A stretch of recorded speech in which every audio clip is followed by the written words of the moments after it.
Hi everyone, hope so all of you are fine. Anyone who lost his mate in front of his eyes, he cannot bear such a tearful incidents. Yes viewers, I am talking about Ricky Ponting.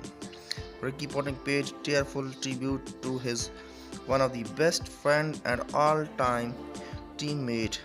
His emotional words about Sheen One are very sensational.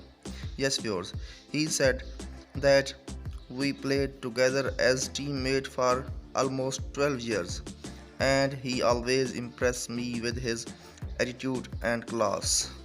I cannot forget what a loyal friend I have lost. Ricky Ponting said he will be with him on final goodbye of Shane Warne. He said, please pray for him. He is a great legend and legends never die.